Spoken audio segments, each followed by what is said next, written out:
Imagine your block, your family, your friends, your neighbors. Imagine, in one day, all of it, everything you know, gone in one day. Imagine planes flying over your home, dropping bombs into your front yard. Imagine strange men riding in and burning your house down, with your family inside. Imagine your fathers and brothers killed, your mothers and sisters raped, and you left with nothing. Believe there's a place where people don't have to imagine, because that's life and death in a place called Darfur.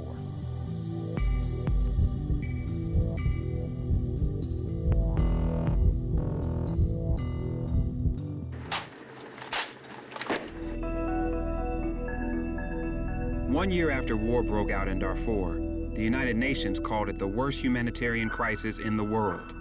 That was 3 years ago. Before we started watching, while we did nothing. Thousands of men, women, and children have died in a conflict that has no simple solutions and no easy explanations. The story of the Darfurian crisis is, at best, about masses of innocent civilians caught in the crossfire of a civil war, and at worst, about an Arab-led government senselessly exterminating hundreds of thousands of its own African citizens. So when that government, which for years has banned journalists from the country, opened its doors and invited BET News to Sudan, we went, hoping to find at least some explanations. What we found was a leadership that dismissed the accusations of the world as over-exaggeration and blatant lies. I say, there is no ethnic cleansing in Darfur at all. That's it. From Sudan to the States, when Darfurians talked, we listened and found ordinary people who say they know better. Early in the morning, while they were deep sleeping, the Janjaweed attacked the village. And they heard noise and shot of guns, and they woke up. All those villages depopulated and then burned to the ground. My uncle, his wife, his mother, my aunt, everybody got killed. They followed them and they set fire in the bush so they can either burn and die or get out and be shot. It's too difficult. It's too difficult. They put the boy's head in that knife and threw it against a trunk of a big tree. In one day, I have more than 21 people got killed. In one day. Until the whole brain is scattered around the place. I cry sometimes. In 5 hours, no any signs of life remain in that place. You can see people, burning, still, in the street.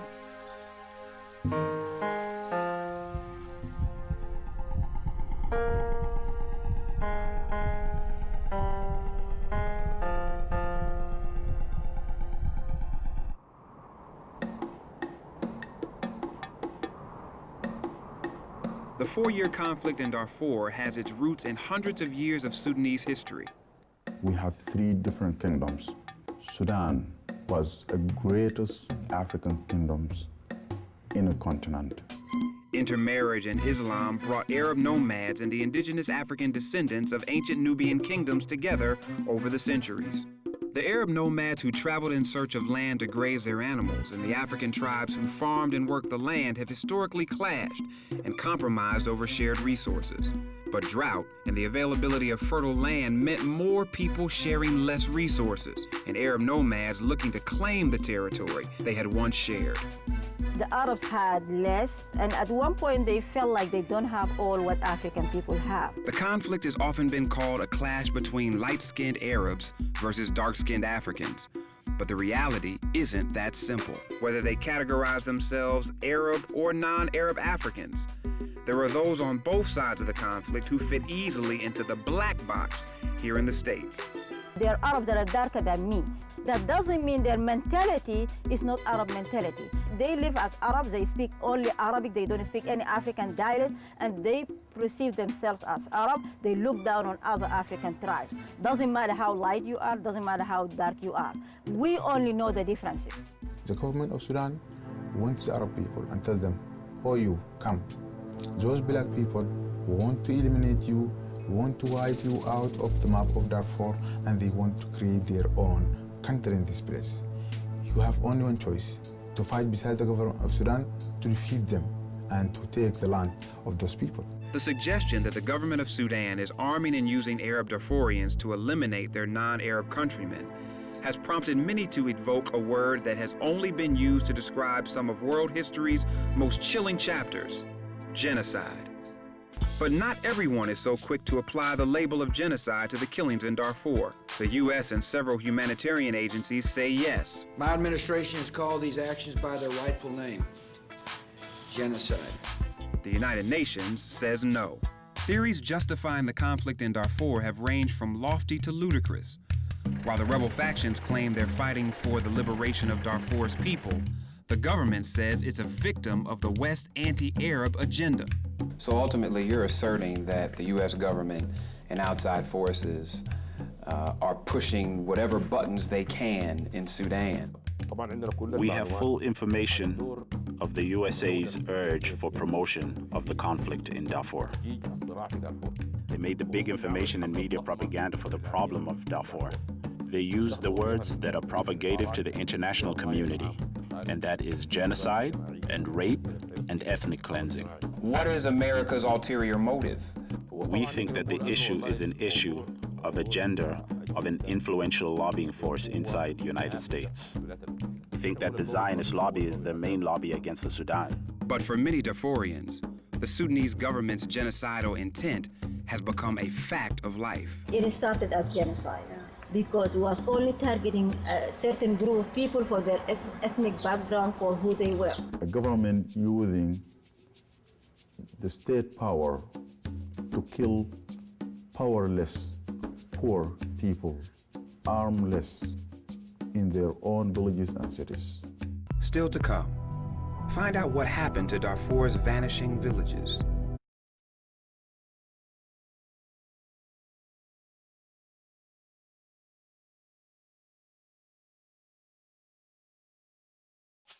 We arrived in the Sudanese capital of Khartoum to find a city where contradictions coexist. The ancient and the advanced stand side by side. Here, camels graze in the shadows of luxury hotels. Futuristic architecture is reflected in the waters of the ancient Nile River. And an oil business boom that has raised profits and skylines in this city and fueled Sudan's rise to number 3 among Africa's oil-producing nations has stopped short of flowing west into the region known as Darfur. When I came back to Darfur in 1992, I felt that I am not even a human being when I saw my relative live in that area. It is small huts made out of straw with a mud, no highways, no schools, no medicine. People there being neglected and excluded and marginalized intentionally and purposefully kept ignorant. Reasons enough for rebellion. 2 groups, the Sudanese Liberation Movement and the Justice and Equality Movement, attacked Sudanese government targets in Darfur in 2003. That's why we are calling for support, not only for food, also we want real, genuine support, that you can get our rights, the basic human rights, to be equal with others, to control our region by ourselves. At the end of the day, the will of people will prevail. One of our guides in Sudan told us that the government responded as any sovereign nation would when threatened by what it perceives as terrorist aggression. If you're a position, you're a governor, suppose. Some of your people, before any announcement, they took a gun, they went to the jungle, and they started killing other people. What you supposed to do? What you will do? And protect your people. And that's what the government doing. But in the aftermath of what the government has been doing, it's clear that Darfurian civilians were anything but protected. Instead of killing the rebel, they said, let me kill all your people so you have nobody to fight for. And that's what happened.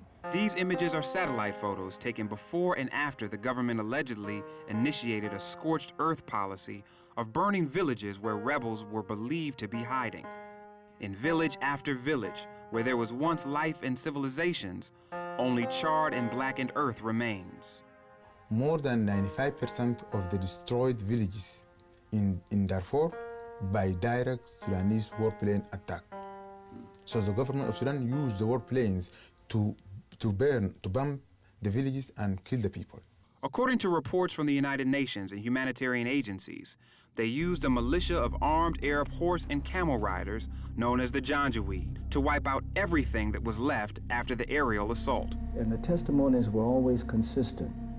First came the planes and bombed, and then came big vehicles with machine guns or big guns. Then came the horseback riders or camel riders. The government of Sudan has consistently denied accusations from humanitarian agencies that they have armed and backed the Janjaweed in order to eliminate non-Arab Darfurians. How do you speak to the U.S. State Department's assertion that you are supporting Janjaweed? Does any gang need a government to support them? Inside the United States, there are a big number of gangs and criminals. Is there any of them supported by the government? Those so-called Janjaweed are on horseback, and some are on camelbacks, and they don't need government to provide them with horses or camels. The government doesn't have these. These are propaganda against the government, those so-called Janjaweed. But according to the United Nations and the humanitarian agencies working on the ground in Darfur, the government's support of the Janjaweed isn't a conspiracy theory. It's a fact. We're sure from the testimony of actual Janjaweed militiamen whose weapons are taken when they're defeated in these small skirmishes. We know where these weapons are how they're being bought and where they're coming from and how they get there. That's not really in dispute. When Life and Death in Darfur returns. When they came to my town, they went to the secondary school for girls. Each of them was raped at least 15 times.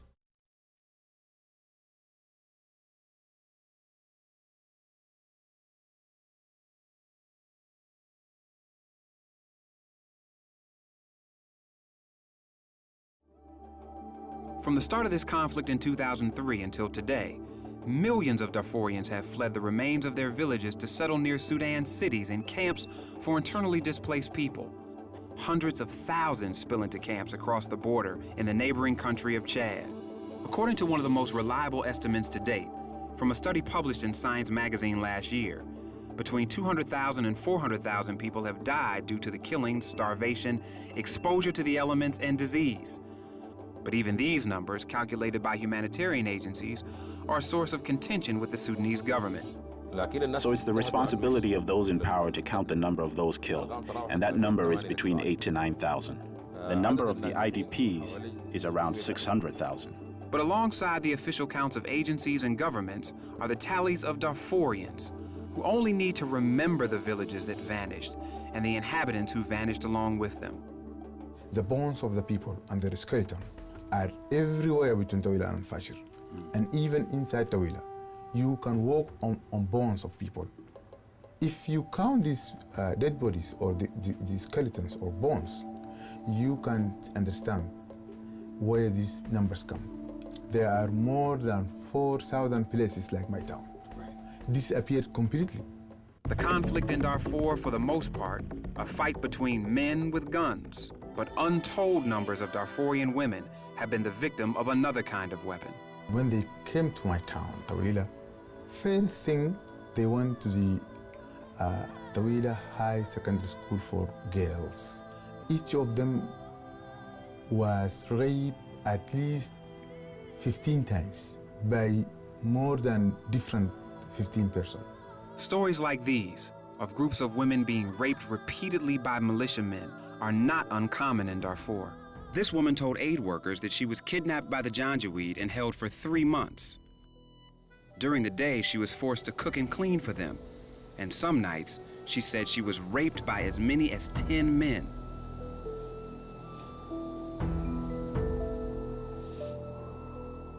Some of the victims report having been bitten or having tendons cut to mark them as rape victims, and according to their culture, unsuitable as potential wives. There were women who had babies from rape, and they didn't want to take care of those babies. There were women who were raped, became pregnant, and the government jailed them and punished them because they became pregnant out of marriage. Even in the camps, which would be places of refuge from the storm, the women can find no peace. Those who must venture out in search of firewood for cooking put their own safety at risk. Those women, before they leave the camps, they know in advance that when they leave these camps, they will be raped. 100% they are sure from that. But your children and your family in hands and to be raped on the other hands. And when you put this equation, you find that to save the life of your children and babies is more important or most important than to be raped. The conditions have caused Darfur's women to take up arms. I joined the movement to fight for my freedom and liberty. I fight because the Janjaweed raped my sisters and my mother. And I'm here because Khartoum will not listen to other voices, only the sound of weapons. Coming up on Life and Death in Darfur. When they get out from the refugees camp, they will get out ignorant and they will be easy to rule for another 100 years.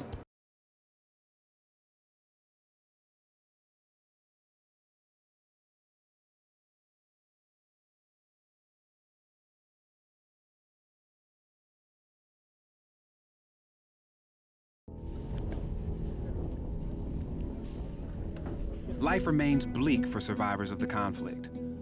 I know some people who don't have nobody left in the world.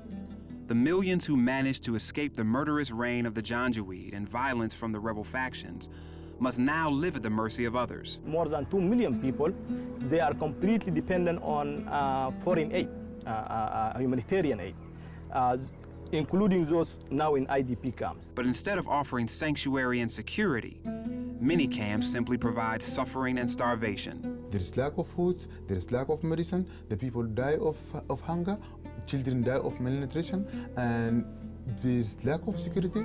Darfurians fleeing Sudan have scattered across the border, spilling over into nearby Chad.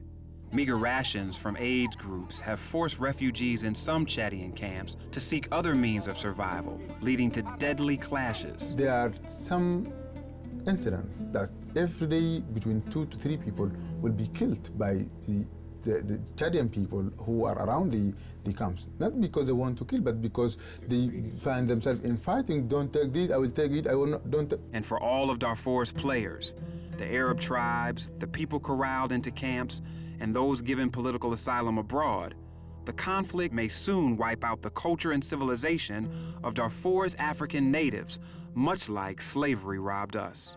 The Sudanese government intentionally want to keep the Darfurian in a refugees camp for years. And when they get out from the refugees camp, they will get out ignorant and they will be easy to rule for another 100 years. The Africans are losing everything. And they are even losing generations of being educated, so they are being illiterate.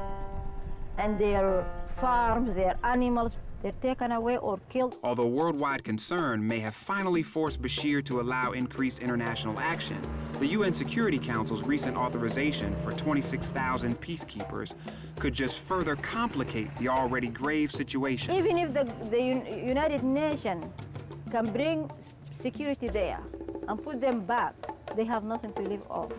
Bashir has demanded that most of the troops be African, like the African Union soldiers who've been outmanned and outgunned in their mission to restore order. The African forces are closer to the traditions, conventions, and morals of the people of Darfur, and consequently, they could deal and interact with them in a better manner. But critics claim the AU forces lack the will to protect Darfur's people. The African Union troops, they have no experience, they have lack of financial support, and they came from a very poor country that very easy for the Sudanese government to bribe them and to change their mind. And though UN Secretary Ban Ki-moon is optimistic about the mission, some fear that the UN involvement will plunge the country into the kind of chaos currently plaguing the Middle East. I don't want Darfur, what happened in Iraq. With Bashir calling the shots on the UN's participation, it seems that the region won't see significant change unless the world really rallies for it. And activists believe the time to demand more action is now. When we're talking about genocide, which is probably the highest crime that human beings on the face of the earth can do to one another en masse, that it is important that we respond to it as a people, as a nation, as all nations. People of African ancestry should be concerned because there's a blood relationship, there's a kinship. They may be my grandmama they raping. They may be my uncle they just killed. They may be my nephew they just snatched away. The current level of international attention has helped stabilize the violence, but the struggle for peace in the region has just begun. You can now imagine that these people who depopulated from their villages can live peacefully with the other people unless there is some reconciliation and dialogue. If the government of Sudan gives the people of Darfur equal rights as the other Sudanese people and give them their rights to join the government, then the crisis automatically be resolved. But the conflict must eventually come to an end, so that the two groups who have lived side by side for centuries, combining cultures, languages, and sometimes families, can again coexist in peace. And the greatness which once defined this land will return once more.